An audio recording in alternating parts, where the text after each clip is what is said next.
Buenos días a todos y a todas. Mi nombre es Belén, soy parte del equipo de CADAL y el día de hoy estaremos presenciando la última clase de Goodbye Lenin. Quien expondrá la clase de hoy será Florencia Grieco. Ella es periodista y editora, estudió ciencia política en la Universidad de Buenos Aires y cursó una maestría en, en Relaciones Internacionales en la Universidad de Bolonia. Ha sido editora de no ficción para Penguin Random House, grupo editorial en Argentina y España, y tuvo a cargo la edición del portal digital de la revista latinoamericana Nueva Sociedad y la edición general del sitio de noticias Infoamérica. Fue editora de la sección Mundo en los diarios Crítica de la Argentina y Página 12 y consultora de la Comisión Europea y del Programa de Naciones Unidas para el Desarrollo. Viajó 2 veces a Corea del Norte en 2015 y 2017 y en 2018 publicó el libro En Corea del Norte, Viaje a la última dinastía comunista. Además, es editora del proyecto Corea del Norte de CADAL. Bueno, luego de esta breve introducción, los dejo con ella.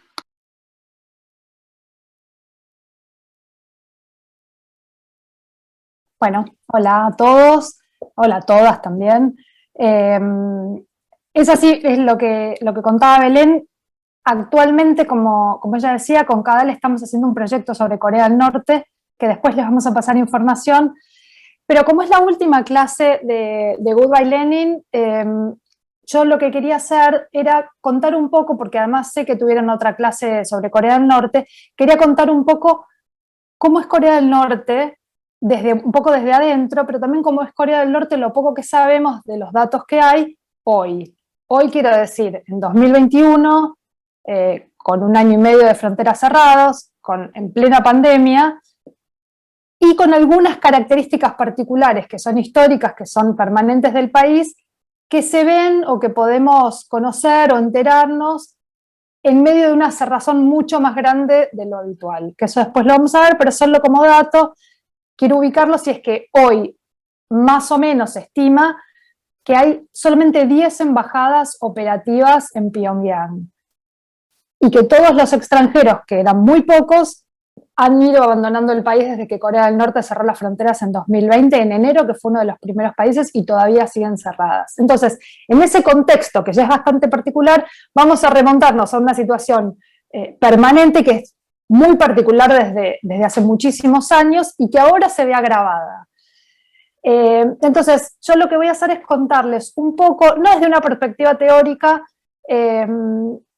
algunas características de Corea del Norte, algunas características del territorio de Corea del Norte, porque me parece interesante que puedan ver, voy a poner muchas imágenes que yo tomé allá, que después también van a poder ver en el sitio de CADAL, que permiten enterarnos un poco más de algunos datos y características y de algunas imágenes de Corea del Norte que no son tan habituales y que incluyen o incorporan sobre todo a personas más comunes y corrientes, que es algo que, por lo que vemos cuando escuchamos sobre Corea del Norte o cuando leemos alguna noticia, en general está bastante ausente. Yo suelo decir que es como si en Corea del Norte no viviesen personas, cuando en realidad viven 27 millones de personas, de las cuales sabemos muy, muy poco. Entonces yo voy a tratar de hacer foco en eso y en el territorio, en los lugares que también están bastante ausentes. Cuando vemos imágenes de Corea del Norte que provienen de fuentes oficiales, porque la verdad es que en ese sentido hay un manejo muy estratégico de la información, y en otros sentidos también, pero en ese muy particular, la fuente de imágenes de Corea del Norte es el propio Estado. Entonces las imágenes que conocemos sobre Corea del Norte, excepto algunas de vida cotidiana de personas que han ingresado al país, son del propio régimen. Entonces es difícil que veamos un registro de imágenes que no sea el oficial, que no incluya a Kim, que no incluya la jerarquía del partido, o que no incluya alguno de, digamos, de ese nivel o de ese registro de información.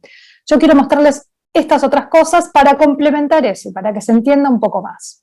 Sí voy a hacer una aclaración que me pidió Belén, que es que yo voy a ir hablando. Si tienen preguntas, a mí me gusta ir hablando en el momento y respondiendo a las preguntas en el momento, y en general tratando de charlar un poco más a partir de las dudas o de las inquietudes o de las cosas que quieran hablar, que responder todo al final, si es que hay comentarios o dudas o lo que fuere. Bueno, voy a compartir la pantalla y voy a empezar que no es una presentación, son muchas imágenes y muchas fotos y muy pocos textos.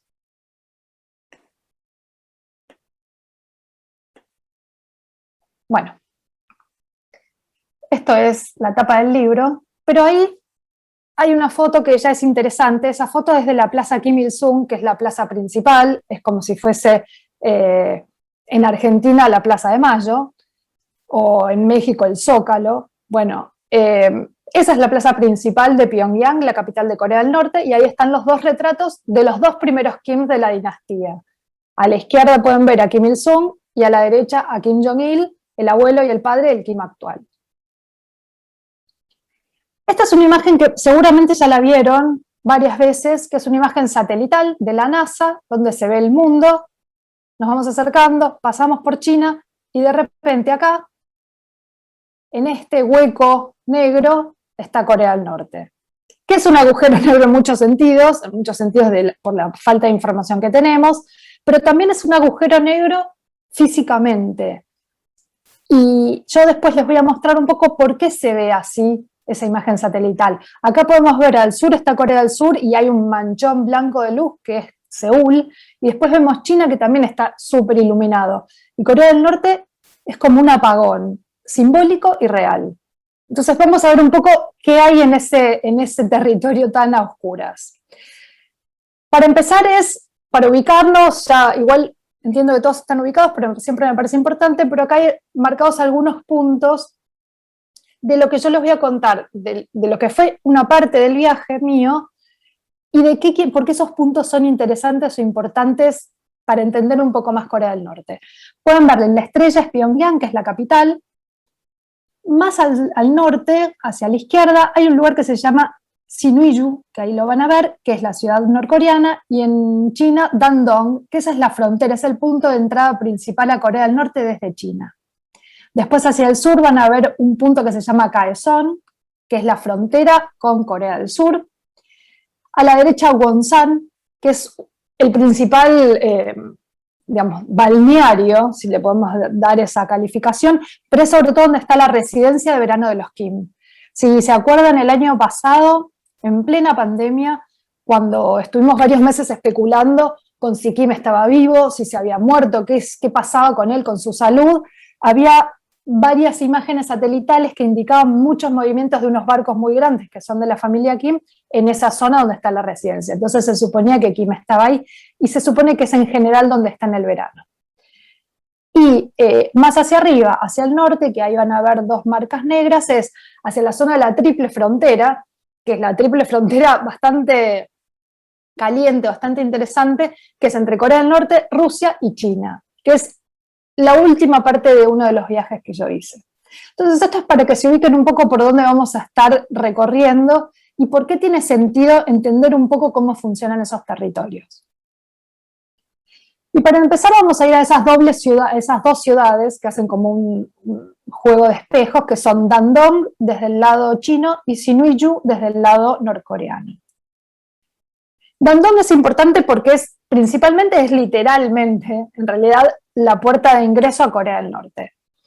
Después, si tienen inquietudes o interés en saber cómo se ingresa a Corea del Norte, se los puedo contar, pero ahora basta con decir que uno no puede viajar directamente a Pyongyang desde cualquier lugar del mundo. Yo ahora estoy en Barcelona, si quiero tomar un avión a Pyongyang no puedo hacerlo. A Pyongyang se ingresa pasando primero básicamente por China. ¿Y por qué lugar de China? Por Dandong. Dandong es la última ciudad antes de cruzar la frontera.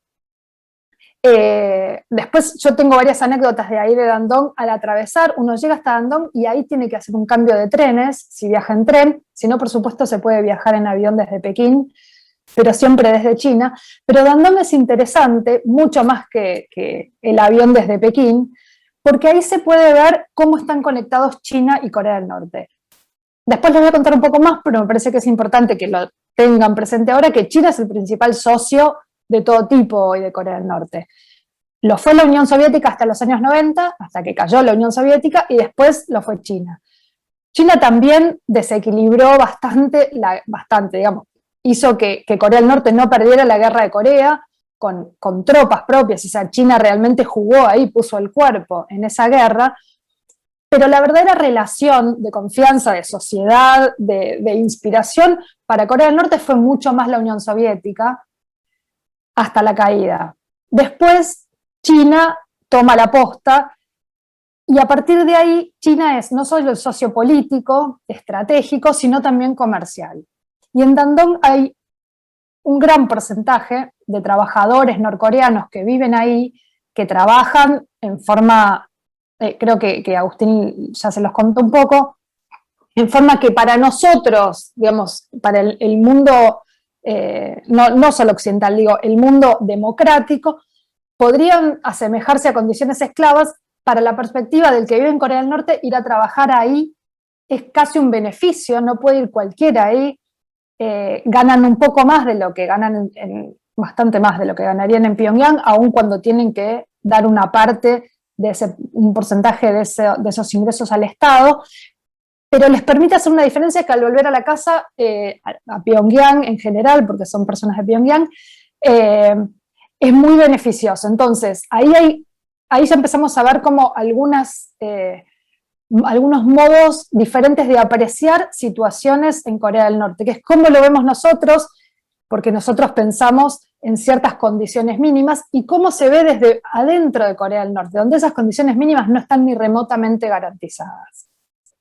Entonces, el trabajo extranjero, el trabajo en el exterior, es una de las fuentes de divisas para Corea del Norte. Y de hecho, hasta tal punto es una fuente de divisas que Naciones Unidas, en las rondas de sanciones internacionales que hace al país, que le ha impuesto al país por el programa nuclear, tiene como objetivo, en una de las últimas rondas, no me acuerdo si fue en la última o en la anterior, tiene como objetivo a los trabajadores en el exterior. O sea, no pueden, una de las órdenes era tenían que volver, no podía haber más de X cantidad de trabajadores en el exterior, ni en Rusia ni en China, que es donde están principalmente. Entonces, bueno, acá esto que les decía, por ahí también pasa un oleoducto que es súper importante para Corea del Norte, porque la principal importación de petróleo es desde China.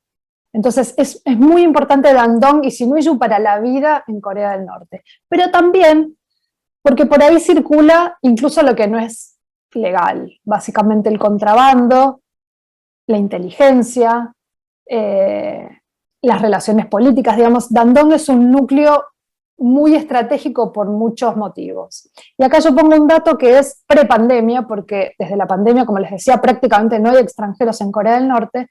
Hasta la pandemia se calcula más o menos que visitaban Corea del Norte 4.000 occidentales y unos 350.000 chinos por año. Dos universos separados de visitas, pero más o menos esa era la cantidad de extranjeros. Muy pocos occidentales, muchísimos chinos. Y acá ya metiéndonos en el terreno en sí, pueden ver la visa para entrar a Corea del Norte y una de las fotos que tomé desde el tren, que es el tren norcoreano, que al atravesar la frontera uno llega hasta Dandong, por el medio que sea, y ahí se toma el tren, que es de Corea del Norte, y en el cual uno se sube, tiene su celular, y cuando atraviesa la frontera, la señal de internet, que es habitual para cualquiera de nosotros, se corta. Eso quiere decir que uno al ingresar en Corea del Norte realmente queda inmerso en un sistema propio sin conexión con el exterior, o sea, como en una suerte de líquido amniótico, de magma propio de Corea del Norte, sin influencias externas, sin estímulos extranjeros, sin información extranjera, y esto es fundamental para entender también uno de los pilares, de los sostenes del régimen de los Kim, la falta de información y la falta de acceso a la información. Bueno, acá es una imagen, yo las voy a pasar un poco rápido, después si las quieren ver, las van a poder ver en el sitio de Cadal, pero esta es una imagen poco habitual, pero muestra algo interesante que no se conoce tanto, que es una imagen del campo, de las zonas rurales de Corea del Norte, que son muy, muy poco tecnificadas, tecnologizadas, prácticamente no hay maquinaria, es trabajo a mano, muchas mujeres, muchos chicos, y mucho trabajo, sangre, sudor y lágrimas, y prácticamente casi nada de maquinaria. Esto también explica por qué la seguridad alimentaria es siempre un tema. Y otro tema que lo dije antes, pero que es importante tener en cuenta, es que por esa frontera también pasan todas las exportaciones y las importaciones entre China y Corea del Norte. China es el principal socio comercial, es el principal consumidor de la gran exportación de Corea del Norte, que es el carbón, y es el principal vendedor de la gran importación de Corea del Norte, que es el petróleo. Pero también de otras cosas. Y por ejemplo es curioso, como dato, que en plena pandemia este año, por ejemplo en junio, el principal porcentaje de importaciones que hizo Corea del Norte desde China, o sea, la principal compra en porcentaje fue de tabaco chino, no de medicamentos y no de comida, tabaco, que es un gran consumo, no de élite, es un gran consumo popular, por decirlo de algún modo, al igual que el alcohol. Pero quiero decir, eso fue lo que más se importó en junio, y son datos que no conocemos por Corea del Norte, sino por la aduana de China. Y esta es una imagen del ingreso a Corea del Norte, el ingreso real, es la primera imagen de los Kim. Hasta ahí todo es más o menos parecido, uno sabe que se terminó Internet, entonces que ya está en Corea del Norte, pero realmente la primera imagen que yo vi y con la que dije estoy en Corea del Norte fue esa, los retratos de los Kim que están en todos lados. Acá también, y acá que se va poniendo más rosada la imagen es porque nos acercamos a Pyongyang, que es una ciudad bastante rosada y de colores pastel, que le da un aspecto, uno no sabe bien si es de ensoñación, si es un poco siniestro, es muy contradictoria la sensación con lo que uno espera ver, encontrarse con una ciudad, con la principal ciudad de Corea del Norte, de colores. Y voy a meterme en Pyongyang, que es la capital de la revolución, aún hoy, cuando claramente no hay ninguna revolución en curso, pero es la capital de la revolución y tiene algunas características muy interesantes. Pero veo que hay un par de chats, no sé si Belén, ¿querés leerme algo, si hay alguna duda, o sigo? Sí, tenemos un par de preguntas acá. Preguntan, ¿cuál es el papel político real de Kim Jong-un en Corea del Norte? Saludos, Florencia de Colombia.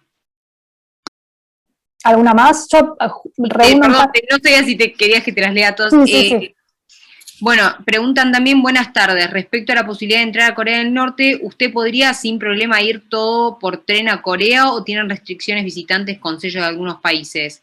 A eso te quería agregar, ya que lo mencionaste, esta diferenciación con los chinos. ¿Qué tienen? ¿Más posibilidades de entrar los chinos, más privilegios? Uh-huh. Y otra persona más pregunta, dice, yo no me atrevería a ir a Corea del Norte. ¿Tuviste miedo? ¿Te sentiste aislada, desprotegida? Saludos desde La Habana. La primera pregunta me la recordás después, voy a responder las otras dos que tienen que ver con la parte del viaje. Cuando hago la distinción entre occidentales y chinos, sí, efectivamente hay diferencias. Para los chinos, por ejemplo, hay dos características muy básicas que muestran el nivel de acceso que tenían prepandemia a Corea del Norte. Uno es que no tienen que cambiar su moneda. ¿Por qué? Porque en Corea del Norte la moneda de mayor circulación es la moneda china, ni siquiera el won coreano, es el yuan.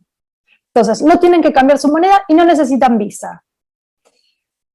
Y Corea del Norte es una suerte de ellos, en el libro también lo pongo porque resulta gracioso, hay muchas cosas que a pesar de Corea del Norte ser un país terrible, resultan graciosas porque son inverosímiles, porque resultan difíciles de creer. Y una de ellas es que para muchos chinos, sobre todo en los años más recientes, muchos chinos que empezaron a pertenecer a la clase media, que empezaron a tener consumos de clase media, además poder adquisitivo, que décadas atrás no existían, los primeros viajes son viajes cercanos, y Corea del Norte es un viaje casi doméstico, pero también es un viaje de algún modo a cierto pasado rural de la propia China. Es muy común que se diga que el campo norcoreano es como era el campo en China en los años 70, previos a la reforma y apertura. Entonces hay algo de viaje de nostalgia, de viaje casi naturista, porque en Corea del Norte, en comparación con China, no hay industrias, no hay contaminación. Entonces hay algo de esas características, pero también hay de ventajas y de facilidades de poder entrar. Y después, respecto del tren para, según los pasaportes, sí, eso también es una buena pregunta, porque estadounidenses y japoneses no pueden ingresar a Corea del Norte por tren. Y surcoreanos directamente no pueden ingresar ni por tren ni por avión, a menos que tengan un pasaporte de un tercer país. Pero si solo tienen pasaporte surcoreano, no pueden entrar. Estadounidenses y japoneses, ¿por qué? Porque son los dos grandes enemigos de Corea del Norte. Los japoneses, porque fueron el imperio que dominó la península, o sea, las dos Coreas, hasta la Segunda Guerra, y fue muy cruel como imperio. Y Estados Unidos después porque fue el enemigo combatido durante la guerra de Corea, Estados Unidos con Naciones Unidas del lado de Corea del Sur, y eso, digamos, es bastante sabido que se firmó no se firmó un tratado de paz, que todavía está pendiente. Entonces, sigue siendo oficialmente el enemigo. Las personas que tienen pasaporte de esas nacionalidades no pueden entrar por tren. Y tiene un sentido en la medida en que uno, entrando por tren, ve y va entendiendo ciertas cosas, ciertas características de Corea del Norte que en avión no se perciben. Es muy diferente un viaje y otro. Avanzo un poquito más, hago Pyongyang y si hay más preguntas, seguimos. Bueno, esta es una foto. Perdóname que te interrumpa. Sí. Te hago la última, esta que me habías pedido que te recuerde, que dice cuál es el papel político real de Kim Jong-un en Corea del Norte. Bueno, mandar saludos. Lo voy a hablar un poquito más adelante cuando hable de los Kim. Perfecto. Acá vemos, es una foto panorámica que crean o no, saqué yo, a pesar de que tiene muy buena definición. Es una foto interesante porque, por pura casualidad, está tomada desde uno de los edificios de enfrente, que es una torre que probablemente han visto, que tiene como una llama, que es la torre principal, es como el monumento principal de Corea del Norte, uno de los más altos. Se ve básicamente, digamos, los grandes hitos de la ciudad. Estoy hablando de la Torre Juche, ¿no? Que después hay una imagen que probablemente han visto, que es una torre muy alta que tiene como una llama roja en la punta. Pero acá lo que vemos sobre todo en el medio es la Plaza Kim Il-sung, que es la primera foto que yo les había mostrado, donde están los retratos de los Kim y donde se hacen las grandes, iba a decir manifestaciones y he equivocado, los grandes eventos, las grandes movilizaciones. No son manifestaciones porque no son ni protestas ni son espontáneas. Son las grandes movilizaciones, los grandes desfiles se hacen ahí. Atrás, un poco más atrás, se ve después, esto si alguien quiere precisar, lo vemos aparte, pero hay como una especie de pulpo blanco, un edificio medio redondeado en forma de cono, que es el estadio de Pyongyang, que se supone que es el más grande del mundo.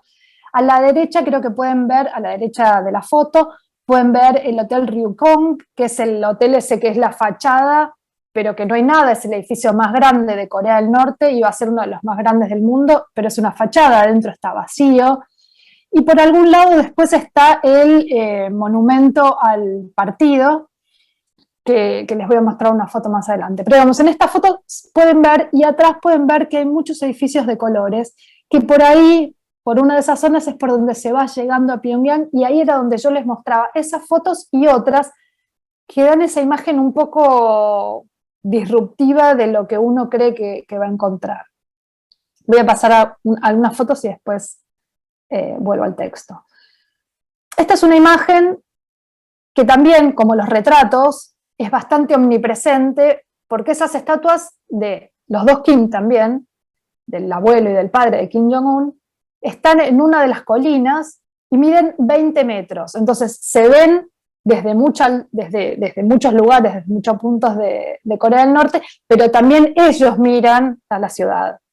Y por la noche, vamos a ver por qué es interesante esto de la iluminación, es uno de los puntos más iluminados de Corea, de Pyongyang.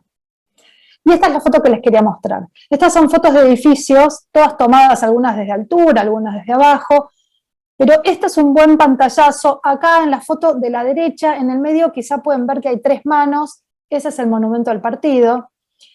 Esta es una foto extraña, uno mira esto y no lo asocia con Pyongyang, no lo asocia con Corea del Norte. Y provoca una sensación extraña, como de no entender bien dónde uno está parado. Pero esto es parte de Pyongyang también. Vuelvo acá a esto, que es algo importante, que es tener en cuenta que en Pyongyang no vive cualquiera. Pyongyang no es solo la capital del país, sino que también es la casa de la élite, o de las élites, es decir, de las personas que pertenecen a familias privilegiadas. ¿Cuáles son esas familias privilegiadas?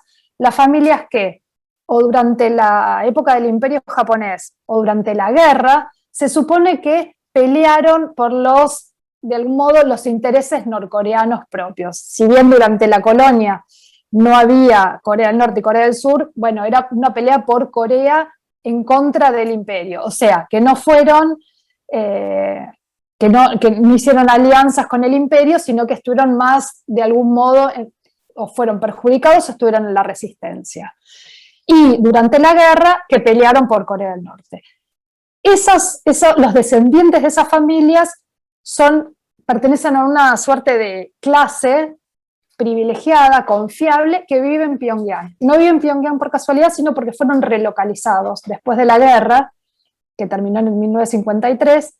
Kim Il-sung, que fue el primer presidente de Corea del Norte, y fue el primer presidente porque Corea del Norte antes no existía. Corea del Norte se crea en 1948, después de la Primera Guerra, cuando cae el Imperio japonés, ya no hay más colonia, y las potencias de algún modo se dividen, esa península, la dividen en dos, prácticamente a la misma altura de ahora, y Kim Il-sung asume como presidente, con el apoyo de la Unión Soviética, como primer presidente de ese nuevo país. Entonces, Corea del Norte y los Kim están ligados y entrelazados desde el origen. Por eso hay una legitimidad tan fuerte de la familia Kim, y por eso acá también esa pregunta que hacían, ¿cuál es el rol de la hermana? La hermana es una Kim. Hay sangre Kim en esas venas, hay una legitimidad casi indisputable. Eso no quiere decir que pueda gobernar en una eventualidad de que le pase algo a este Kim a sus anchas. Hay una élite que constriñe, una élite política y una élite militar fuerte, que también tiene intereses que no siempre son coincidentes, pero la legitimidad de los Kim pesa. Ser un Kim pesa desde el momento, además, de que no ha habido otro gobernante en Corea del Norte que no sea Kim. Por eso es una dinastía. Es una dinastía comunista, pero primero es una dinastía. Podría ser una dinastía de otro tipo. Pero, digamos, Corea del Norte, si no fuera comunista, podría seguir siendo Corea del Norte. Ahora, Corea del Norte sin los Kim no sería la Corea del Norte que conocemos.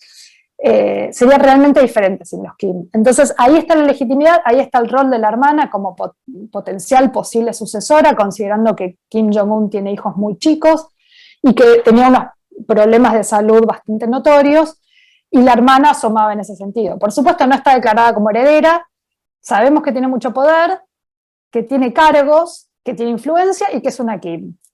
Es una mujer joven, que eso va muy en contra de la dirigencia partidaria y militar, porque son hombres grandes, pero ella tiene el apellido. Entonces ahí hay una posibilidad de heredar el poder y de algún modo acompañar el poder de su hermano, que es muy notoria y es real.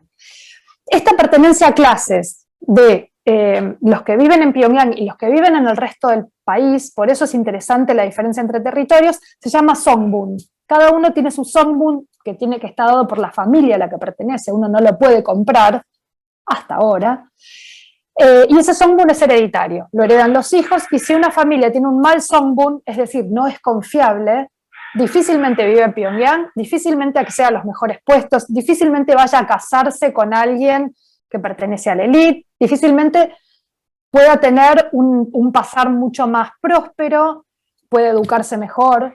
Entonces ese songbun define muchísimas cosas. Vamos a ver que ahora empieza a haber unos pequeños matices, pero básicamente esa estructura social es la que ha existido desde que Corea del Norte es Corea del Norte.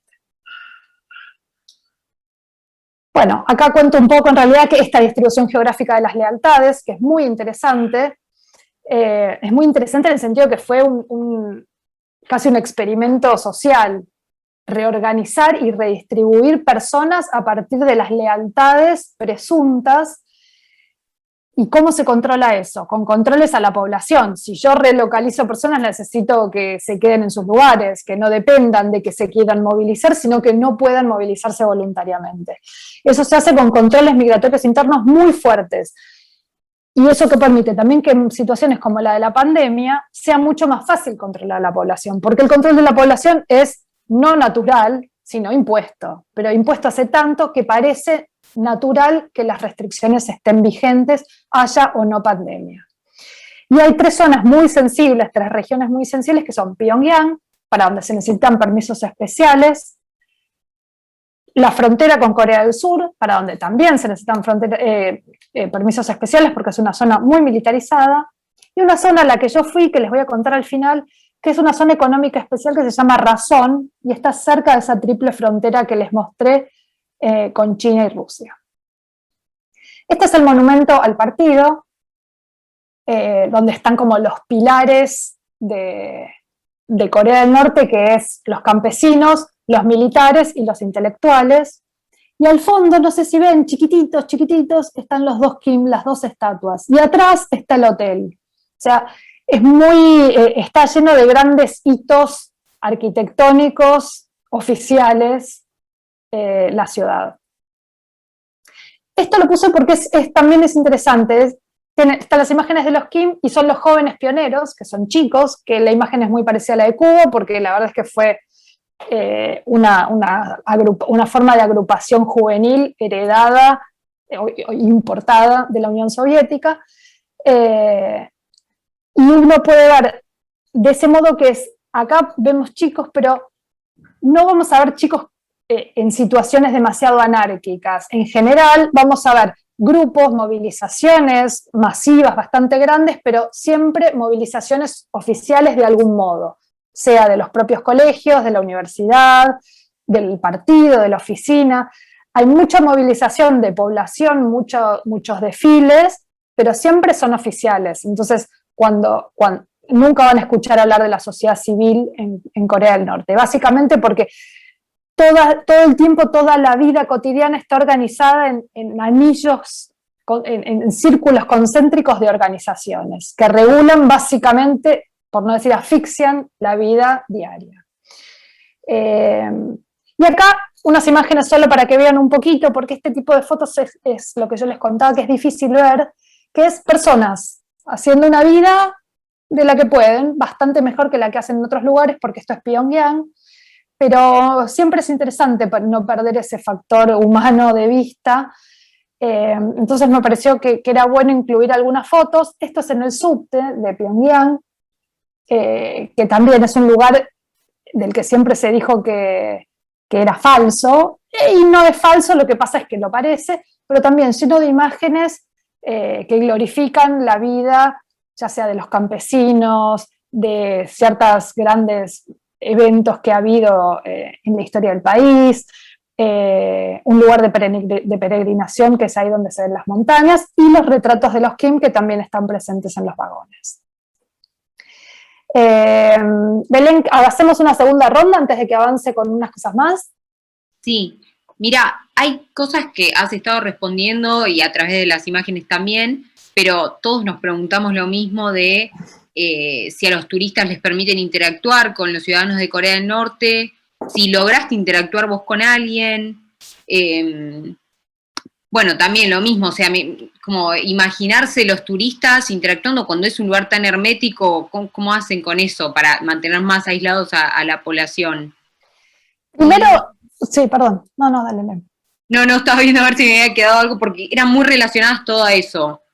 Bueno, respondo un poco a esto y después vemos si hay algo más, pero Dale. Hay varias cosas interesantes, sobre todo cuando uno se mete a hablar de Corea del Norte, es muy difícil responder una cosa puntual porque hay que reponer tanta información y tanto contexto para que se entienda bien que nada es casual, que nada es espontáneo, que nada está librado a los hechos. Es como si siempre hubiese alguien pensando lo que ocurre. Ese es el nivel de control de las dinámicas, no solo de ciertas cosas puntuales. Y con los extranjeros pasan varias cosas, pero también son diferentes en Pyongyang y en el interior. Por un lado pasa que los extranjeros que viajan al país no lo pueden hacer de forma independiente. No puedes viajar solo a Corea del Norte y decir, bueno, mañana me voy a Corea del Norte, entro, paseo un poco, veo qué hay, decido. Eso no existe, no se puede viajar a Corea del Norte de ese modo. Uno tiene que contratar un viaje que está organizado por el propio régimen que el propio régimen no puede vender en el mundo porque hay sanciones a las actividades comerciales y económicas que puede hacer Corea en el mundo. Entonces están terciarizadas en algunas pocas agencias que en general todas tienen base en China, y que son las que hacen de intermediarios entre los extranjeros que quieren viajar al país y el propio régimen norcoreano, que es el que organiza todo. Hay una agencia central de turismo que es la que regula, se encarga de todo, se encarga de los viajes, de los itinerarios, y se encarga de hasta los lugares a los que vas a poder ir a comer. Uno no puede ir a comer hoy no quiero viajar con este grupito, quiero ir a comer a un lugar porque vi que pasamos. No existe esa posibilidad. No existe la posibilidad de decir, no, hoy me quedo porque quiero ir a comprar libros. No. Uno hace el viaje que está pautado, es un viaje que está muy claramente pautado, uno sabe a dónde va a ir, no sabe dónde va a comer, pero sabe qué lugares va a visitar. Se puede arreglar de antemano algunos lugares, algunos sí, otros no, que están abiertos. Las agencias ahí extranjeras hacen un buen trabajo que es, por supuesto, de cierta confianza con Corea del Norte para ir ganando espacios y para ir abriendo nuevas rutas, pero a la vez no son voceros de Corea del Norte, juegan un rol súper interesante porque tienen que articular un montón de intereses y a la vez mostrarle al que va ahí que lo que te muestran no es literal, que lo que te dicen algunas cosas son la forma de ver, otras cosas es propaganda. O sea, tienen un rol muy interesante esas agencias para permitir calibrar un poco más lo que uno ve ahí y para tener pequeñas mínimas libertades, como por ejemplo libertades que en nuestra vida diaria son ridículas, digamos, que damos por sentado, pero que ahí puede significar ir caminando desde un restaurante al hotel. Y entonces ir caminando y circular por las mismas calles que circulan los habitantes de Corea del Norte, verlos, ver qué hacen, ver cómo caminan, qué se ponen de ropa, si comen por la calle, si se sientan a comer, si charlan, si las parejas se abrazan, si se besan. Todo eso que forma parte de la vida cotidiana y que yo creo que es lo más interesante de conocer de allá para también sacarnos un poco la imagen de que los norcoreanos son todas personas con el cerebro lavado. La mayoría hace la vida que puede, en los espacios en los que se puede, y esos momentos son interesantes para conocer. Ahora, la interacción está limitada por algo que es esencial, que siempre cualquier extranjero que entra al país va a estar acompañado por 2 guías norcoreanos. Sea una persona, o sean 5, o sean 10, van a estar acompañados por 2 guías norcoreanos. La idea de los 2 guías es también para hacer una especie de chequeos y controles mutuos entre ellos, pero básicamente ellos son los que funcionan de guías, de minders, de un poco supervisores, pero no son ni policías, ni militares, ni espías, que es lo que yo esperaba que pudiesen ser. Son jóvenes estudiantes de turismo y tienen puestos, trabajos que son muy codiciados porque en general van a tener acceso a los extranjeros, a estudiar inglés para poder hablar con esos extranjeros, a regalos de los extranjeros y a propinas en divisas.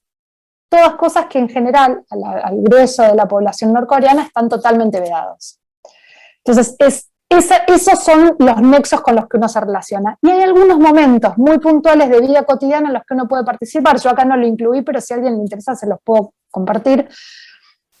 Algunos picnics en parques los fines de semana en los que, bueno, yo iba y miraba un poco, como uno puede mirar casi una película, y le pregunté a mi guía si me podía acercar y me dijo que sí, con una libertad que no me decía en otras situaciones, y me senté en ese picnic y me recibieron súper bien, y me daban de comer y me daban comida. No nos comunicábamos porque ellos no hablaban inglés y yo no hablaba coreano, y mi guía traducía lo que quería, muy poquito, muy puntual, o sea, hacen de filtro, pero eran momentos de conocer eso, o en alguna cervecería, o en algunos espacios muy inocentes. Hay momentos de conexión totalmente intuitivos, sin palabras, donde uno se da cuenta que está hablando con alguien para quien el extranjero es una presencia extrañísima, sobre todo en el interior. En Pyongyang están un poco más acostumbrados, pero somos una especie de mosca blanca los extranjeros ahí, porque siempre estamos muy identificados, no estás metido en la población, pero en el interior yo fui a algunos lugares en los que era la primera extranjera, la primera occidental que había ido a ese lugar, algo que resulta como de ciencia ficción casi. Pero lo digo para que tengamos la idea de lo extraño que resulta un extranjero ahí, sobre todo en el interior. Voy a contar rápido. Sí. Perdón, acá Eduardo pregunta, quisiera saber si existen comercios y pequeñas empresas privadas o si todo está estatizado. Y yo te iba a decir que tenía entendido que los mismos turistas duermen todos en un hotel, ¿puede ser? ¿Algo así es? Sí, sí, hay hoteles para extranjeros. En Pyongyang, sobre todo, son hoteles para extranjeros. Solo extranjeros, pueden ser chinos, occidentales, pero no hay norcoreanos, y uno no puede salir del hotel a la noche. Si yo me quiero ir a las 4 de la mañana a pasear porque no puedo dormir, no puedo salir. Pero en el interior, a mí me pasó, el interior es súper asfixiante porque realmente es muy opresivo, ahora lo voy a contar, pero sí tiene algunas características diferentes, que es que como está recién abriendo algunas rutas para que puedan ir los extranjeros, tienen menos aceitada esa maquinaria de qué es para extranjeros y qué no. Y entonces hay en algunos hoteles, como hay menos hoteles, dormíamos en los mismos hoteles en los que había norcoreanos. Entonces yo me he cruzado en los pasillos con norcoreanos que me miraban como entre extrañeza, incomodidad y cierto pánico, porque es como si yo pudiese ponerlos en un compromiso. Pero bueno, eran como momentos de interacción en lo que todo se vuelve muy significativo. Lo que uno en la vida diaria normal, en condiciones normales, no registra, ahí lo registrás y lo magnificás porque tiene un sentido para los propios ciudadanos y para uno que en otra situación no tendría. Y respecto de lo que preguntaba Eduardo, creo que era de lo privado, es muy interesante porque justo ahora iba a hablar de eso, que es cuando cayó la Unión Soviética, en los años 90, hasta ese momento el sistema era lo que se conoce como sistema stalinista, Estado centralizado, el Estado distribuía la comida, los bienes, el acceso a servicios, los puestos de trabajo, o sea, todo pasaba por ese Estado súper centralizado. ¿Qué pasó cuando cae la Unión Soviética? Muere Kim Il-sung, el primer Kim. Hay una serie de cosechas muy afectadas por cuestiones climáticas, pero a la vez por malas decisiones agrícolas. Se produce la hambruna de los años 90, una hambruna brutal en la que se calcula que murieron más o menos 1 millón de personas, no hay un número exacto. Y en esa hambruna, el Estado norcoreano, que ya no está en condiciones de proveerle alimento a toda la población, de algún modo colapsa de facto. O sea, es un Estado que ya no puede garantizar lo que garantizaba hasta ese momento. En esa situación de hipernecesidad y emergencia, empiezan a surgir relaciones que están prohibidas, que son ilegales, que son básicamente las relaciones privadas. No me refiero solamente a relaciones de dinero, que hasta ese momento el dinero no tenía tanto sentido porque estaba la libreta o la influencia, pero sí a las relaciones privadas, que no son de mercado todavía, pero son relaciones de transacciones para sobrevivir. Entonces, en los años 90 confluye a lo que es las restricciones a los movimientos, que eran muy rigurosas, y la libreta, que básicamente satisfacía las necesidades inmediatas. Perdón, necesito una pausa, un segundo, porque me estoy por quedar sin batería y no me doy cuenta. Voy a cargar la computadora.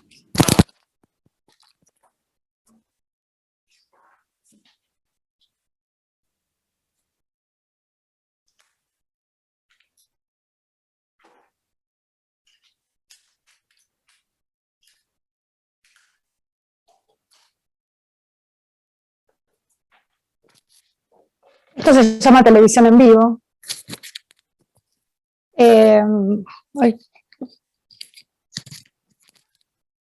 Bueno, acá está mi gato también, ¿no? No sé, todos los episodios de vida cotidiana irrumpieron.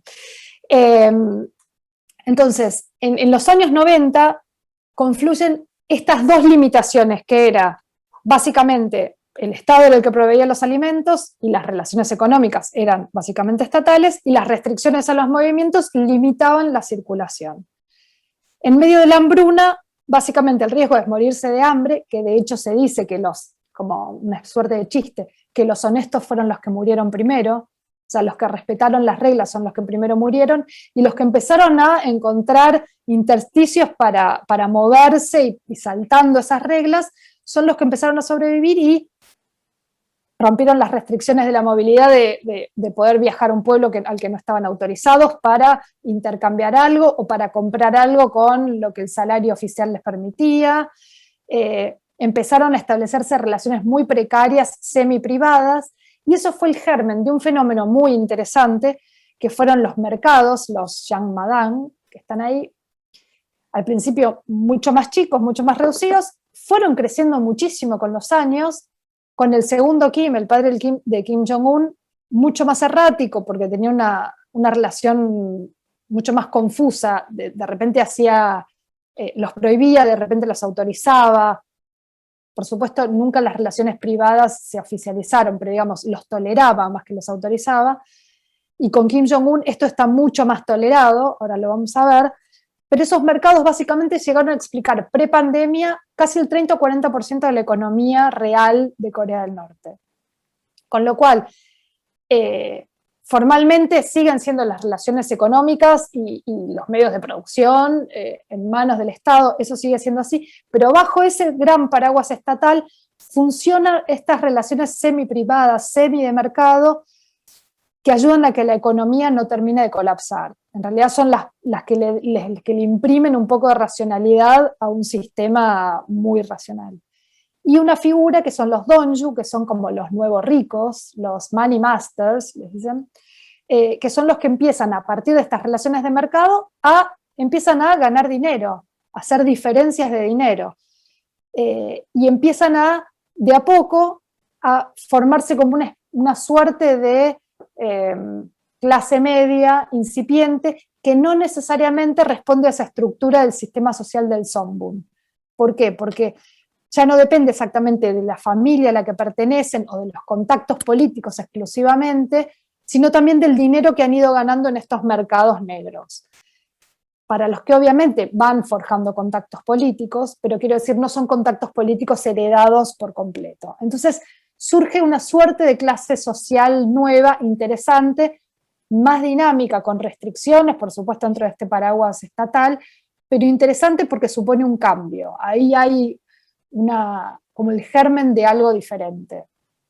Y acá yo incluí, que esta foto se la dedicamos a Eduardo, que estos puestos que se ven muchísimo en Pyongyang, yo en el primer viaje no sabía qué eran, y después fui preguntando y ahí empecé a poner foco y empecé a leer mucho más sobre esto, son pequeños puestos privados. Por supuesto, son lo más visible. Están atendidos por mujeres, que se dice también que son como la cara visible de esta nueva riqueza. Son puestos que venden productos, básicamente de alimentos, es como si fuesen kioscos, o no llegan a ser mercados porque son puestos sueltos, pero esta es la cara visible de este fenómeno. Y después, por detrás, y ahí sí son hombres, porque es una sociedad conservadora, y es una sociedad patriarcal, y es una sociedad machista, los verdaderos donju, los que tienen la plata, los que han ido ganando este terreno en ese mercado semiprivado, son los que se benefician de ciertas reformas de Kim Jong-un, pero ya en un nivel mucho más grande, mucho más estructural, en las fábricas, en el campo, en las cosechas. Son reformas que han ido y venido, pero básicamente lo que permiten es, introducen algunas lógicas de mercado, como poder conservar parte de la cosecha y revenderla, no toda tener que dársela al Estado. Si una fábrica tiene alguna ganancia, un porcentaje se puede usar para mejorar salarios, digamos, son incentivos de mercado que explicaron algunas mejoras económicas hasta la pandemia. Y esta foto la incluí, es interesante, a la derecha hay más puestos como los anteriores, y a la izquierda son unas chicas estudiantes de Pyongyang, o sea, estudiantes de élite, con teléfonos celulares, que son el gran consumo, el gran bien de consumo importado de China de la era Kim Jong-un. O sea, la élite de Kim Jong-un son estos consumidores de nuevos bienes, que antes no existían, pero antes tampoco tenían la posibilidad de hacerlo, y que son como los nuevos privilegiados de lo que yo digo que es como la era moderna de Kim Jong-un, porque se apoya mucho en este nuevo sector, en el sentido de que les tiene que dar ciertos beneficios nuevos para que a su vez ellos mantengan el apoyo al régimen. Y quiero terminar Pyongyang con esto, con la idea del Byungjin, que es algo que que Kim Jong-un acuñó, que es su política, la era de él, que es desarrollo económico y poder nuclear como los dos pilares de su régimen. Y para que haya un programa nuclear como el que hay, que completó exitosamente, la economía tiene que más o menos funcionar un poco sola. El Estado no está en condiciones de garantizar un desarrollo, ni siquiera un desarrollo, un cierto crecimiento económico y a la vez un programa nuclear del nivel y de la proyección que tiene. Entonces, la relación de Kim con esta economía semiprivada es muy diferente de la de su padre. Belén, vuelvo a vos, a ver si querés que hagamos una pausa y de paso que me digas cómo estamos de horarios. Mirá, bueno, vos vas respondiendo igual las... Ay, queda contraluz, ahí está. Vos vas respondiendo las preguntas todas, así que no hace falta que cortemos 10 minutos antes, pero son las 4:50. Hasta y media, y si te querés extender no hay problema. Mira, tenemos 3 preguntas un poco más variadas. Una dice, con respecto a la religión, ¿tienen una cierta libertad de culto o están obligados a seguir una misma línea de carácter religioso y espiritual? Después preguntan, ¿desde marzo 2020 no se ha podido viajar? ¿Se especula la nueva fecha de apertura? Y por último, dicen, ¿qué opinas del misterio sobre la muerte del otro hermano de Kim Jong-un? ¿Es verdad que Estados Unidos protege al hijo de Kim Jong-nam? A ver, me voy perdiendo con cada pregunta porque voy pensando. Perdón, repetime la segunda. Dale. Desde marzo 2020 no se ha podido viajar, ¿se especula la nueva fecha de apertura? El cierre sí, no es desde marzo 2020. Corea del Norte cerró las fronteras en enero de 2020. Recuerden que más o menos 300.000 chinos viajaban a Corea del Norte cada año y la principal frontera de Corea del Norte es con China. Entonces, Corea del Norte fue uno de los primeros países que cerró la frontera, aún con el riesgo que eso supone en términos de estabilidad en otros aspectos, básicamente económica, porque China es el principal canal de supervivencia económica. Entonces, las fronteras están cerradas, los niveles de comercio con China están creciendo este año, van subiendo, pero sí, la frontera está cerrada, no se puede ingresar, no se puede salir, pero básicamente no se puede viajar, y como les decía al principio, los pocos extranjeros que vivían de forma permanente, que era básicamente personal diplomático y muy poquito humanitario, fueron abandonando el país desde en 2020 y en gran parte de 2021, y quedan 10 embajadas operativas con muy poco personal, o sea que la cantidad de extranjeros que hay hoy en Corea del Norte es muy, muy baja. De hecho, voy a pasar no sé cómo es en otros países, en Argentina es un chivo, que es un aviso. No, pero publicamos un artículo súper interesante que lo vamos a incluir en el newsletter, en el primer newsletter que sale el mes que viene, el de Cadal, que es sobre por qué Corea del Norte desconfía tanto de los extranjeros. Y es una muy buena nota sobre un poco la historia de la relación de Corea del Norte con los extranjeros de los que desconfía intrínsecamente, sean de la nacionalidad que sean. Después, religión básicamente la única religión son los Kim, no hay religión oficial, no solo primero por comunista, pero después porque lo que se idolatra son los Kim literalmente, no es que lo estoy diciendo como gracioso, sino que es así, básicamente los relatos incluso de carácter pseudo religioso incluyen a los Kim, no hay dioses, no hay religiones. Formalmente hay una cierta tolerancia religiosa, pero la religión no. Y la última... ¿Qué opinás del misterio sobre la muerte del otro hermano de Kim Jong-un? ¿Es verdad que Estados Unidos protege al hijo de Kim Jong-nam? Bueno, más que misterio, yo diría que es bastante ostensible lo que pasó con Kim Jong-nam. Voy a decir algo o sea, que espero que se interprete bien. Desde la perspectiva de Kim Jong-un tiene toda la lógica lo que pasó. Que claramente, a ver, yo no puedo decir un Kim mandó a matar al otro, pero digamos, pocas personas o pocos países o pocas organizaciones podían tener interés en matar a Kim Jong-nam y a la vez en tener acceso a un agente nervioso que es considerado un arma química, un arma biológica, como el VX, que es el agente con el que lo mataron. Entonces, digamos, demasiados caminos conducen a Pyongyang. Para Kim Jong-un, que está en el poder, Kim Jong-nam, que era el primogénito de Kim Jong-il, el segundo Kim que gobernó Corea del Norte, y el que cayó en desgracia, él era el que había sido formado para ser el heredero, el sucesor. Y Kim Jong-un no era, digamos, no había, era uno de los más chicos, no estaba destinado a eso, con lo cual la disputa de legitimidad posible de su hermano, por más que estuviese desterrado, por más que fuese una especie de playboy, que estuviese perdido, tenía cierta protección de China como una especie de backup, y sí, se dice que, digamos, que algo, la CIA, Estados Unidos, bueno, sí, probablemente, que protege al hijo, pero lo que quiero decir es, desde la perspectiva de Kim Jong-un, era una sombra, con lo cual, en su lógica, cuando se producen este tipo de ejecuciones internamente de personajes de la élite de poder, que son los que pueden disputar el poder o los que pueden llegar a generarle algún tipo de o sombra o suerte de golpe de palacio, son una amenaza. Y Kim, los primeros años, se dedicó a eliminar a sus enemigos y a sus potenciales enemigos. Con lo cual, más que misterio, me parece que es, digamos, muestra como todo el entramado que hay, que muchas veces parece más de película exagerada que de una realidad. Pero sí hay un documental muy bueno sobre eso que vale la pena ver porque tiene buen material. Ahora no me acuerdo exactamente el nombre, pero después se lo puedo pasar al que le interese. Y que tiene el testimonio de las dos chicas que fueron, digamos, que quedaron engañadas en esa trama y que fueron presas y que finalmente lograron salir, pero básicamente con la vida bastante arruinada. Es muy interesante porque siempre en cualquiera de estas cosas que vemos, insisto en que termina pagando las personas, que son las que más son afectadas. Pueden ser estas chicas o pueden ser los ciudadanos, pero digo, siempre hay personas reales detrás de estas cosas espectaculares a las que nos suele acostumbrar Corea del Norte. Avanzo un poquito con la frontera y después hago una pausa para poder llegar. Por acá voy a pasar rápido porque de la frontera se habla mucho.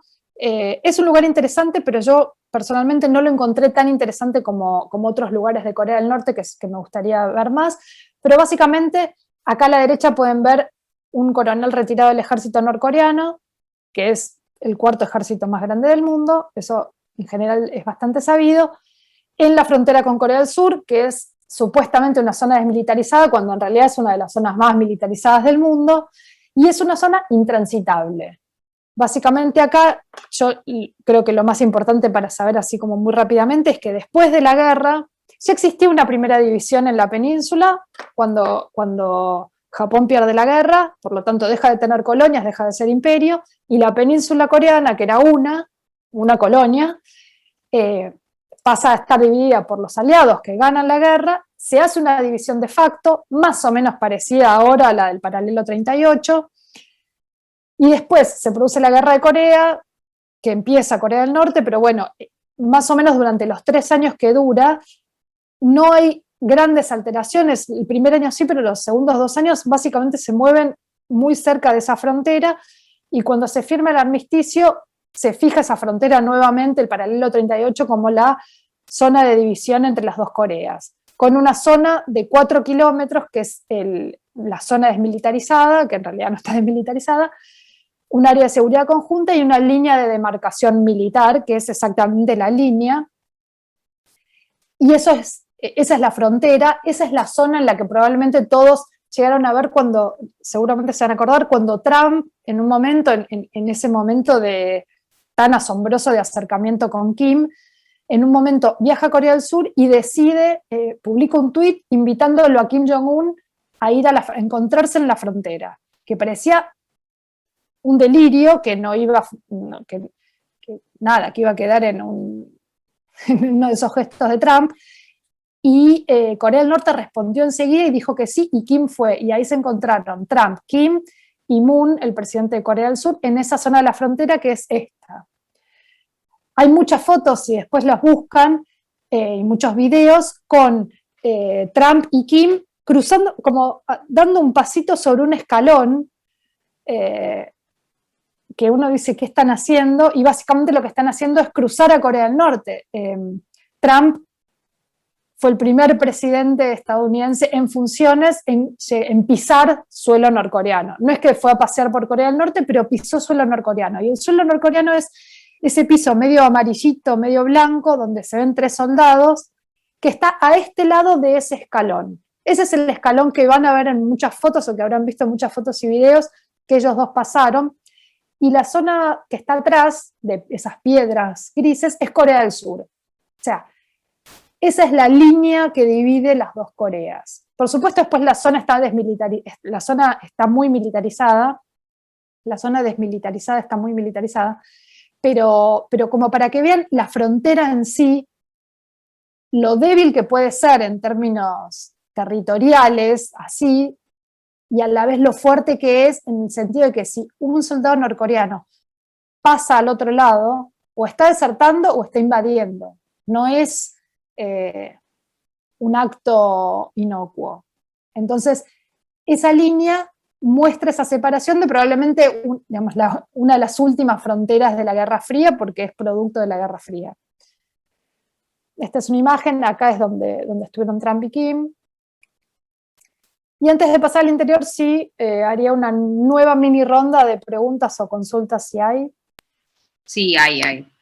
Preguntan por la inversión extranjera, después preguntan si se puede viajar al exterior a estudiar, si los norcoreanos pueden viajar, y dice, además de los Kim y su familia, tengo entendido que Kim Jong-un estudió en, te lo voy a pronunciar literal, Le Rosey, pero me refiero a niveles más avanzados de estudio. Después preguntan si en algún momento te prohibieron tomar fotos durante tu viaje. Bueno, y después, con respecto a las redes sociales, ¿cómo son utilizadas considerando que la población no puede recibir información del exterior? A ver. Lo de la inversión ahora lo vamos a ver. Lo vamos a ver justo acá en el interior y en Razón.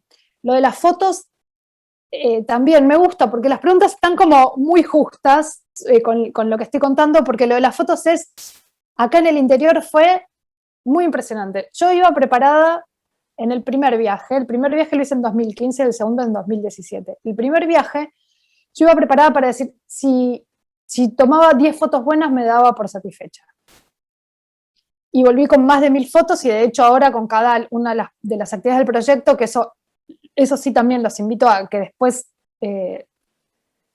entren cuando lo tengamos habilitado, que va a ser a fin de mes, porque vamos a tener una galería de fotos de allá, de fotos que en general no se ven, y que yo nunca hubiese pensado que se pudiesen tomar en Corea del Norte, básicamente porque durante muchos años no se pudo.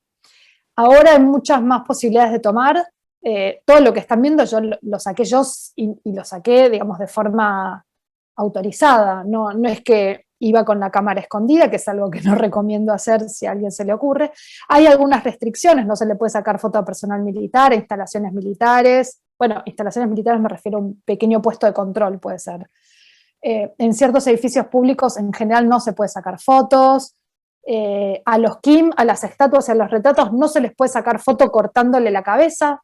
Eso es una indicación muy expresa. Tiene que salir la cara o la cabeza entera, y eso sí te lo controlan. Te controlan la cámara y la computadora cuando entras, y te lo controlan cuando salís. Por supuesto, yo tenía 1500 fotos, no revisaron todas, pero dan una mirada. Pero después, la verdad es que yo pude tomar muchas más imágenes de lo que hubiese pensado. Pero cuando fui al interior, que fue en el segundo viaje, tanto los guías como las personas, los habitantes en los diferentes lugares del interior, están mucho menos acostumbrados a ver extranjeros. Esto yo les contaba que en algunos lugares fue la primera vez que veían un extranjero. Y la relación con el extranjero y con lo que el extranjero puede fotografiar ahí es mucho más tensa y mucho más incómoda. Entonces, yo me subí, digamos, no quiero ahora contar demasiados detalles del viaje en sí, pero en el momento que llegué a uno de los lugares en un avión interno, que eso es otra historia, pero nos pusimos en contacto con los guías, lo primero que nos dijeron es: no se puede sacar fotos. no se puede sacar nada. Muy poco nosotros les vamos a decir dónde, pero fotos no. Y eso no tiene que ver con que ahí haya restricciones formales diferentes, sino con que ellos no están acostumbrados a manejar situaciones con extranjeros con tanta práctica o hábito o familiaridad como ya empiezan a tener en Pyongyang. Entonces les resulta mucho más incómodo, mucho más temeroso y es mucho más restrictivo. Por supuesto, ya todas las demás preguntas me las olvidé. La de las inversiones la voy a hablar ahora, y había una más que no me acuerdo. Te preguntaban sobre si los norcoreanos pueden viajar a estudiar al extranjero, además de la familia Kim, de los Kim. Básicamente, así como hay dentro del país restricciones a la movilidad de los ciudadanos, hay restricciones para salir y para entrar. Para entrar los extranjeros y para salir los propios ciudadanos. ¿Qué quiere decir? Que un norcoreano, aun si tuviese plata, no necesariamente puede salir del país. Salir del país implica tener una autorización oficial para ir a hacer algo puntual. La historia personal de Kim no tiene comparación con ninguna historia que podamos, o sea, más que para los Kim. Kim estudió en Suiza, además porque se suponía que no iba a ser el heredero, si no hubiera recibido otra educación. Pero como no iba a ser el heredero, estudió él y su hermana en Suiza. Ahora, la mayor parte de los norcoreanos no estudian en el extranjero, no tiene posibilidad de estudiar en el extranjero. Puede haber, cuando estaban los países de la órbita soviética, había algunos convenios muy puntuales, muy reducidos para pequeños grupos que pudieran ir a hacer algo, pero pasa lo mismo que con los trabajadores en el exterior. Son son enviados del régimen, del gobierno, a ciertos lugares a hacer algo muy concreto, pero no pasan a ser un norcoreano en el mundo. Pueden ser diplomáticos, que hay diplomáticos en algunos países, hay diplomáticos en Naciones Unidas, pero esos son funcionarios. Hay personas que hacen negocios, sobre todo en China, un poco en Rusia, pero también son otra forma de enviados comerciales, digamos, trabajan para el gobierno. Están los empleados menos calificados, que son los que generan también divisas, pero la idea de ir a estudiar al exterior no. Lo que es un privilegio es estudiar por ejemplo, en la Universidad Kim Il-sung en Pyongyang, pero es interno. Esa idea de viajar fuera del país es muy restringida y tiene propósitos muy específicos. Y había una última pregunta que hablaba de las redes sociales, cómo son utilizadas, considerando que la población no puede recibir información del exterior. No hay redes sociales, redes sociales no hay internet. No hay internet. Esto que yo les decía de entrar, que el tren cruce la frontera y que se caiga la señal, es la imagen de lo que pasa cuando uno ingresa a Corea del Norte. Chau a la información del exterior. La información queda afuera y en lo que uno pueda tener en la cabeza o en el celular. Pero uno ahí no interactúa con el exterior, con la información del exterior. No lo hace uno como extranjero, mucho menos lo hace un norcoreano medio. ¿Ni siquiera una red interna? Hay una red interna de 20, 30 páginas web creadas por el propio gobierno, ¿no? Es una intranet. Hay un fenómeno ahora súper interesante, pero que es de desarrollo propio, que es de videojuegos. Hay gamers en Corea del Norte, pero son desarrollos propios, pero la idea de que están conectados a internet y que van a jugar con chicos de otros lugares del mundo, no. La idea de que alguien puede postear en Instagram, no, a menos que sea una estrategia oficial. Que si hay algo que tienen muy, muy bien practicado y bastante bien ejercitado es el manejo de la información y de la no información, y en los últimos años con Kim, que es mucho más moderno para los propios términos norcoreanos que su padre y que su abuelo desde ya, empezó a modificar un poco la propaganda, por ejemplo, que no es información, es propaganda, pero vendiéndola como si fuese información, sobre todo para los extranjeros, y son chicas jóvenes que cuentan diferentes cosas del país, que filman videos, que los suben, pero es básicamente propaganda.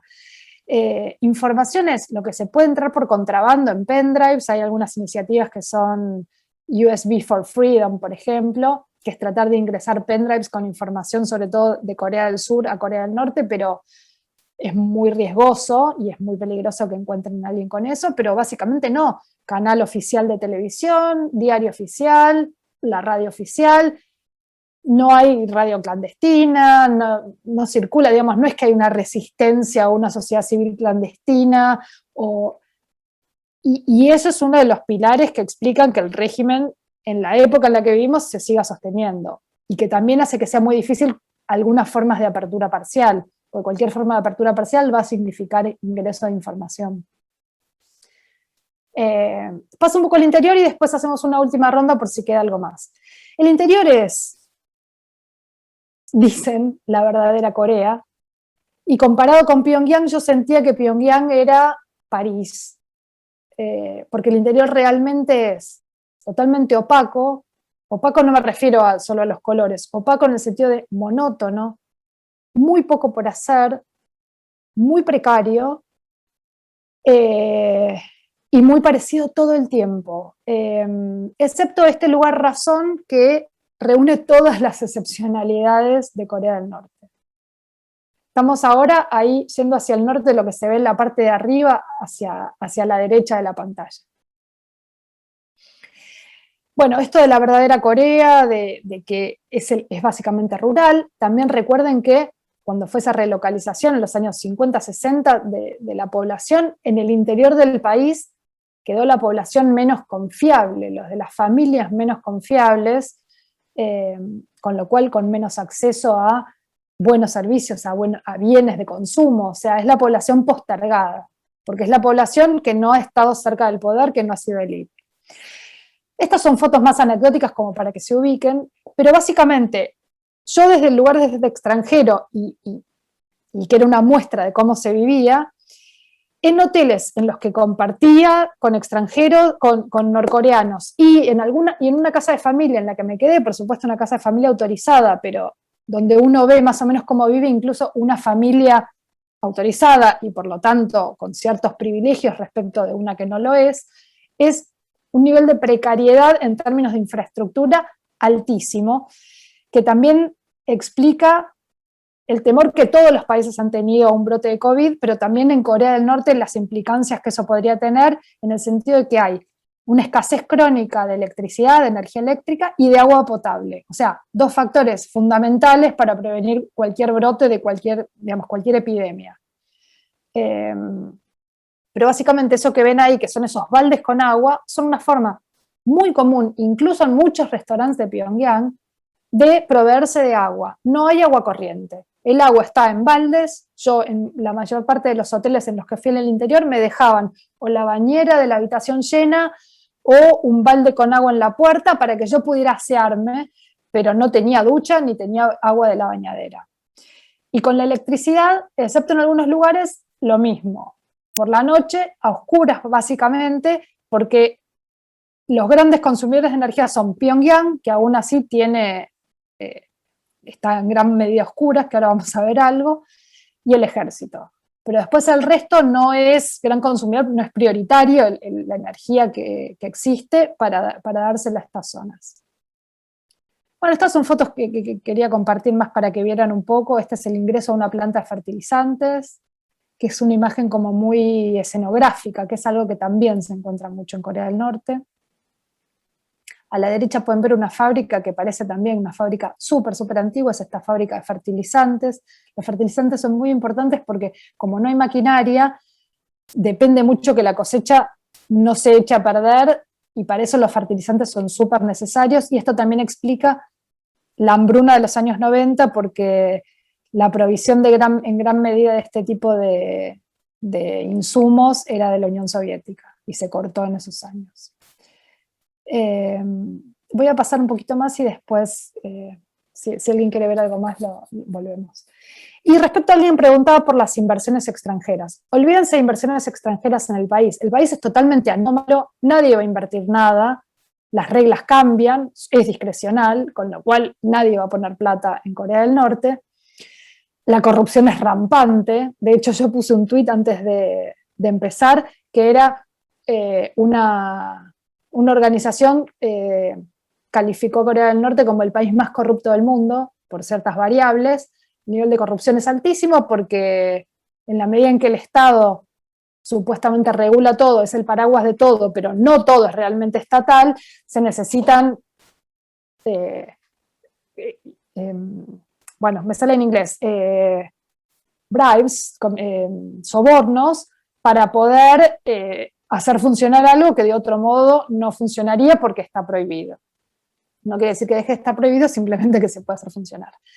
Pero hay una excepción, a lo excepcional que es Corea del Norte, hay una excepción que es razón, que es esto que está justo ahí en la triple frontera entre China, Rusia y Corea del Norte.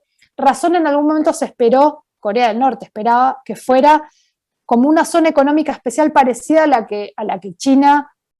que China creó cuando hizo el proceso de reforma y apertura, es decir, una zona en la que se pudiesen ir ejercitando ciertas formas de economía de mercado, de economía privada, inversiones, crecimiento, como pequeños ensayos. En Corea del Norte no funcionó, pero hay algunas libertades y algunos permisos que no existen en el resto del país. Empezando que para entrar a la razón se necesitan más permisos que en cualquier otro lugar. Es un lugar al que no pueden entrar los norcoreanos si no están autorizados, si no tienen un permiso especial que no es simplemente el de circulación, sino de ingreso a razón. Y para los extranjeros hay algo que es muy particular, que es cuando uno va con moneda extranjera a Corea del Norte, no puede en ningún lugar del país cambiarlo por el won, que es la moneda de Corea del Norte. No se puede cambiar. Uno se maneja con la moneda extranjera o con yuanes, que es la moneda china. Y el tipo de cambio es muy bajo. Ahí yo puse, tomemos el dólar, si yo daba un dólar, me daban 100 wons, tipo de cambio oficial, en Pyongyang. No me daban wons, me daban, digamos, podía comprar a un valor de 100 wons. Excepto en razón, donde los extranjeros pueden cambiar y quedarse con moneda, con billetes de moneda local, de wons, y lo pueden hacer el tipo de cambio real, que no es el tipo de cambio para los extranjeros, sino que es el valor al que circula realmente el won, que era de 8.000. O sea, el tipo de cambio oficial era 100, el tipo de cambio real 8.000. Esto fue hace 3 años. Y ahí también los extranjeros tienen posibilidad de ir a estos mercados, a unos mercados mucho más grandes que son mercados privados, en el que en ningún otro lugar del país los extranjeros tienen acceso, y ahí sí se puede ir. Y entonces yo solo describo un poco en el libro la sensación como de más caos, como de más real que era ese mercado, en el sentido de que había más bullicio, había más desorden, había como más la sensación de oferta, demanda, de compra, de regateo, y acá lo pongo que probablemente esta zona sea lo más parecido a cómo sería Corea del Norte si dejara de ser la Corea del Norte actual. O sea, Corea del Norte, si algún día deja de ser lo que es, no se va a convertir en Suiza. Pero uno de los primeros pasos sería parecerse más a cómo es razón, introducir algunos elementos de menos control, de más libertades, de transacciones, de relaciones entre privados, y esto en razón es un ejercicio muy limitado, muy restringido, muy prohibido, pero existe y uno puede ir. No quiere decir que esto se vaya a expandir, pero quiere decir que ahí es como que uno se puede asomar a una suerte de universo paralelo muy reducido, pero interesante. Ahora, en términos de infraestructura, es igual de precario, es una ciudad, pero forma parte del interior del país. Realmente son mucho más duras las condiciones de vida acá. Esto lo puse porque me gustaba que vieran un momento de vida juvenil, organizada también. Todos estos son estudiantes universitarios, y esto es un feriado. En los feriados las mujeres salen con el vestido tradicional coreano, los hombres con el uniforme de la universidad, y hacen estos bailes, pero son bailes colectivos, no son bailes de pareja, no son bailes románticos, no son bailes espontáneos, son bailes organizados, pero igual son momentos en los que uno puede ver un poco más de personas. Ay, me fui.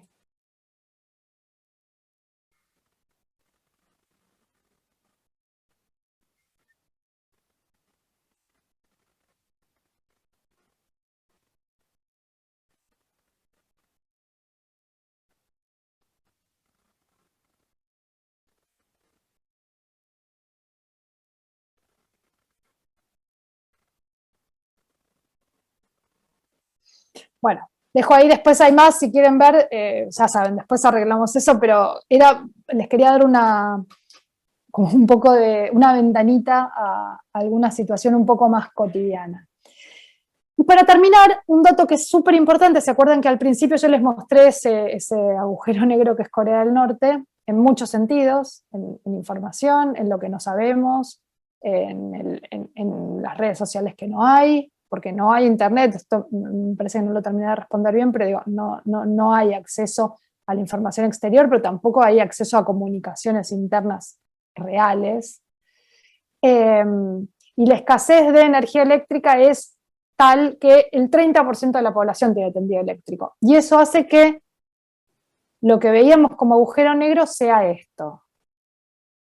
Esto es Pyongyang de día, yo lo filmé en el hotel. Es una ciudad grande, viven, no me acuerdo, creo que eran 13 millones de personas. 3 millones de personas, perdón. Esto es Pyongyang, ahí se ve el hotel.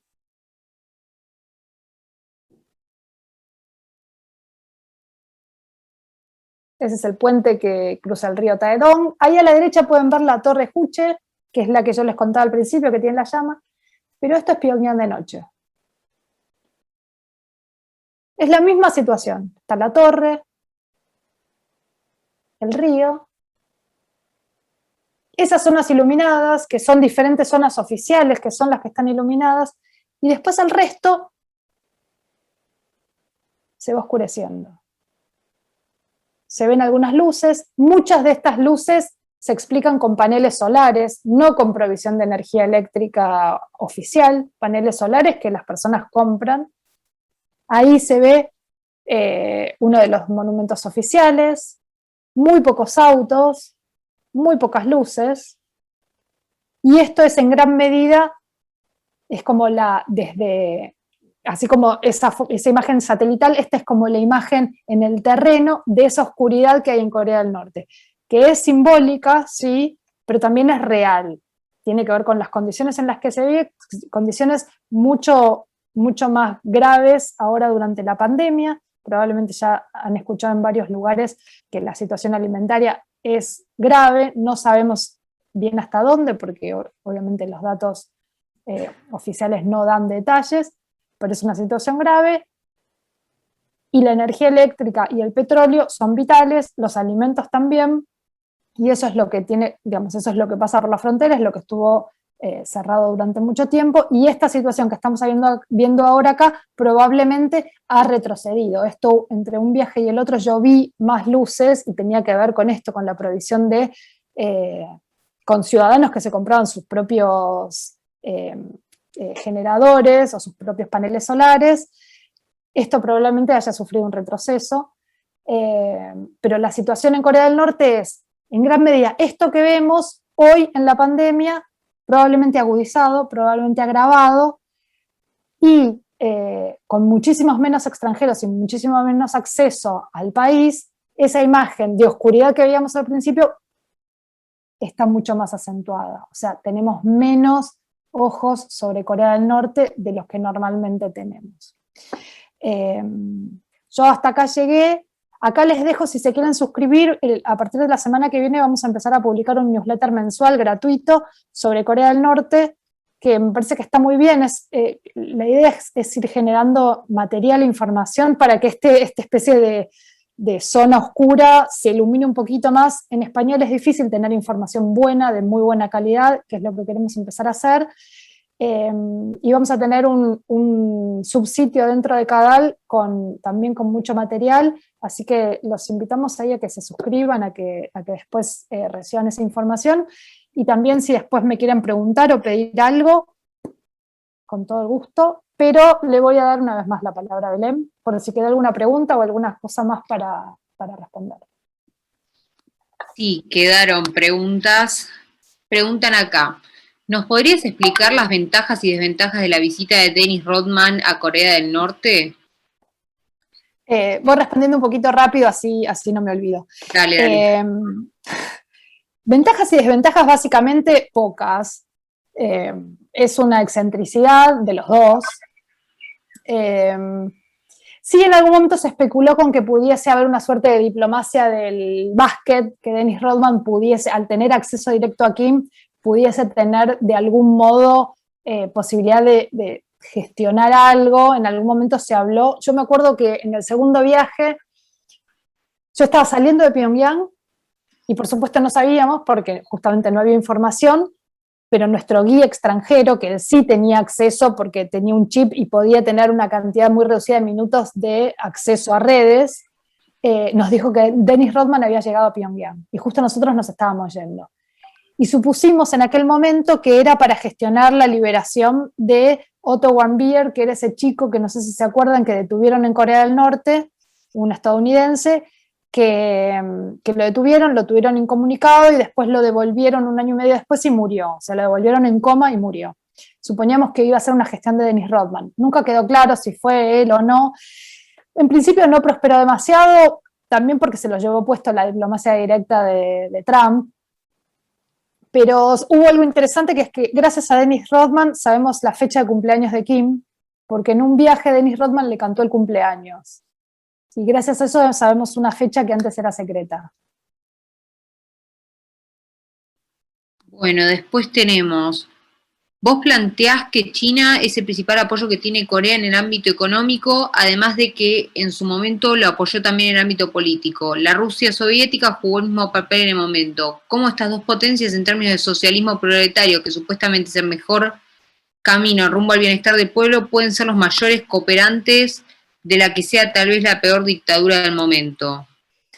Bueno, yo no creo que ni Rusia ni China sean como un modelo ni de prosperidad, digamos, hay cosas interesantes, pero no creo ni siquiera ni que el socialismo de esa forma sea un modelo deseable. Pero si miramos la historia de China y de Rusia, ninguna de las dos ha sido una democracia, Corea del Norte tampoco, entonces me parece, no lo veo como algo descabellado. Corea del Norte es un país chico y pobre del que estamos hablando básicamente porque tiene un programa nuclear amenazante y porque está en una zona hiperestratégica rodeada de todas las potencias del mundo, que son China, Rusia, bueno, Corea del Sur, pero que tiene presencia de Estados Unidos, y Japón. O sea, básicamente hay un cóctel geoestratégico ahí que hace que adquiera una dimensión un país que en otra situación no lo tendría.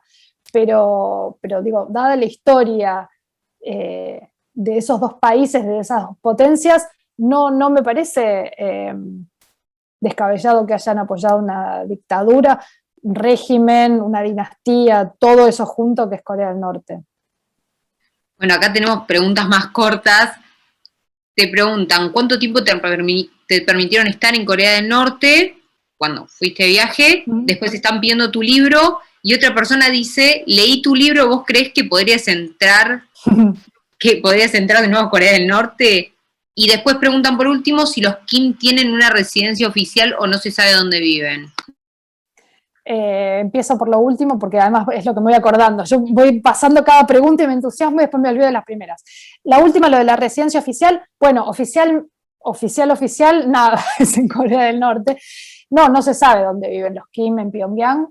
En Wonsan se supone, pero por ciertos indicios, conocer mucho de Corea del Norte es posible gracias a información indirecta, no a algo que sabemos de forma directa, sino a reconstrucciones que podemos hacer a través de datos, muchas veces muchos de ellas imágenes satelitales, y los movimientos que hay en Wonsan y ciertas características, se sabe que históricamente han tenido ahí una residencia de verano, pero no es la residencia habitual.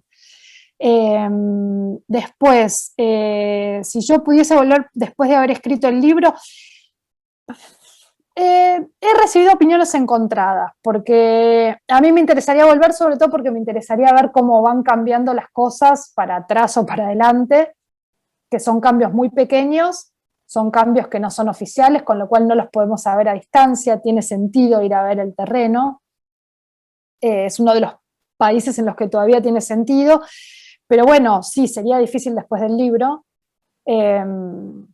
Tengo mis propios, o sea, me siguen algunas cuentas que son de propaganda del régimen norcoreano, con lo cual es, digamos, el círculo de los que seguimos Corea del Norte es chico y ellos tienen un muy buen seguimiento. Entonces, sería difícil, la verdad, si pudiese volver lo haría. En este momento no hay perspectivas, alguien que preguntaba también de posible apertura. China está cerrado todavía y se calcula que por lo menos, como mínimo hasta marzo del año que viene va a seguir con las fronteras cerradas, con lo cual eso implica que Corea del Norte también.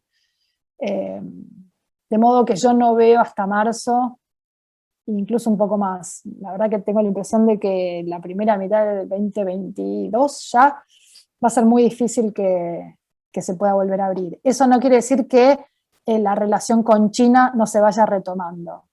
La relación con China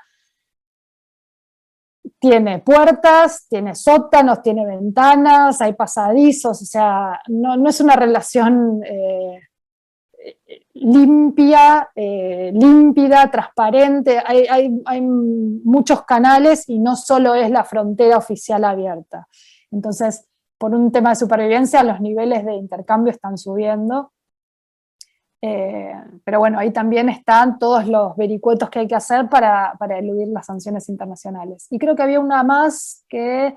Sí, ¿cuánto tiempo te permitieron estar en Corea del Norte? En realidad no es que te permiten un tiempo definido, sino que uno puede ir tomando diferentes viajes que organizan y ningún viaje es demasiado largo. La mayoría, de hecho, son bastante cortos, porque no están pensados para latinoamericanos como nosotros, que vamos desde el otro lado del mundo y que no vamos a ir por 3 días. Están pensados básicamente para personas que están relativamente más cerca. En general no hay latinoamericanos, yo no coincidí con ningún latinoamericano en los viajes. Hay europeos, sobre todo europeos, hay algunos asiáticos, pero entonces esos viajes son bastante más cortos, la mayoría va a Pyongyang y a la frontera, que es como el recorrido más básico, pocos días, y se van. Yo estuve la primera vez 12 días, 11 días, y la segunda vez casi 20, o sea, en total un mes.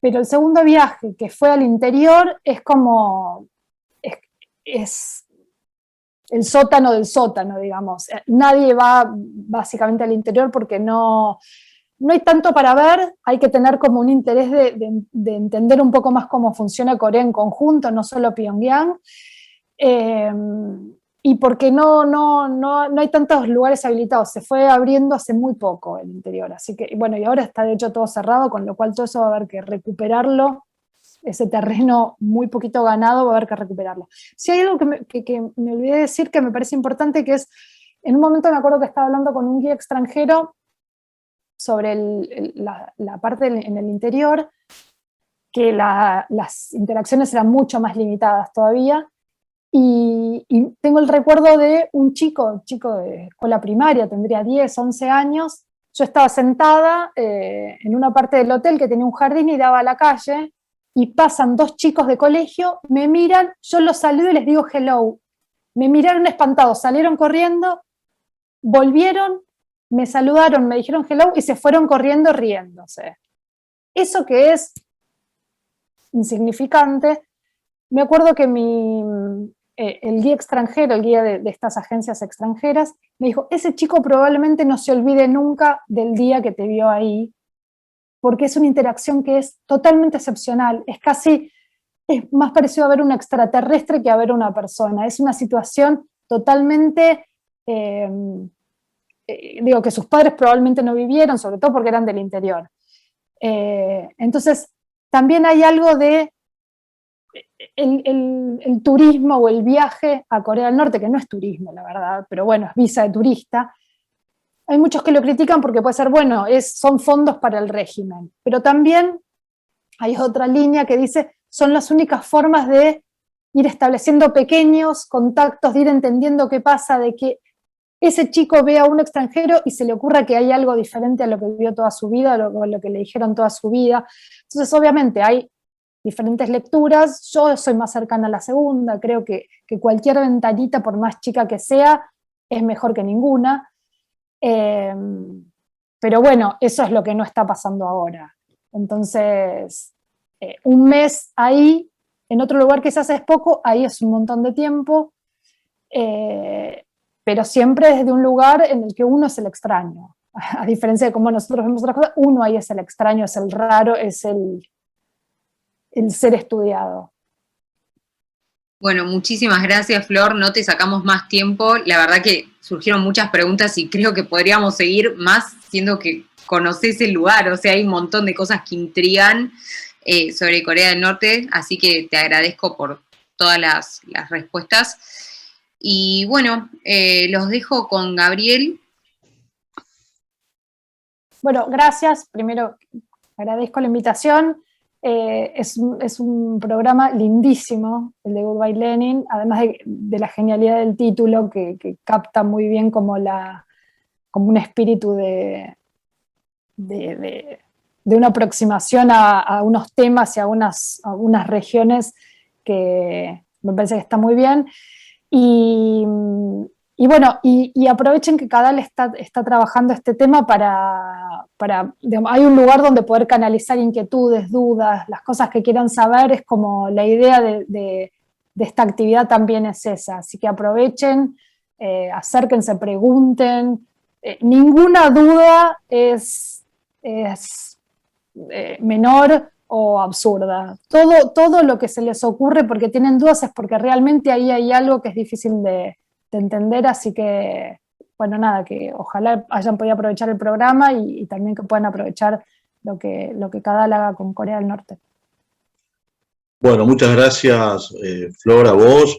Para Cadal es un lujo tenerte a ti, Agustín, en este proyecto de Corea del Norte bajo la lupa, teniendo en cuenta que, bueno, en Cadal promovemos los derechos humanos y la solidaridad democrática internacional, y la de Corea del Norte, bueno, probablemente sea la situación más angustiante del mundo en materia de derechos humanos. Agradecerle a la Fundación Konrad Adenauer por acompañarnos nuevamente en la organización de este programa Goodbye Lenin, en este seminario, que este año sumó 2 clases más, tuvimos 12 clases en lugar de las habituales 10 de los últimos años, y a todos los expositores y a todas las expositoras que pasaron en estos últimos 12 días, y a todo el equipo de Cadal, a Vicky, Ariadno, a Belén, Veneranda, a Lisette Kugler, espero que no me olvide de nadie, y a nuestros colegas de la CAS, a Nadia. Un placer hacer esta actividad y pronto recibirá una encuesta a los participantes y también la posibilidad de hacer voluntariado para los que están en Argentina y pasantía internacional para los que están en el exterior, sobre algunas de las 40 iniciativas que implementamos en Cadal y hoy no tenemos recursos ni gente para ayudarnos. Así que nuevamente, bueno, gracias. Ha sido un honor para nosotros contar con la calidad de todos los expositores, expositoras que tuvimos en estos días. Bueno, Flor, por la clase de hoy y por todo tu trabajo en este nuevo proyecto de Cadal que valoramos muchísimo. Les invito a suscribirse para recibir el newsletter sobre Corea del Norte bajo la lupa. Y bueno, nos veremos en las próximas actividades de Cadal. También en nuestro newsletter pueden recibir las novedades de nuestras actividades. Y muchas gracias nuevamente a todos y a todas.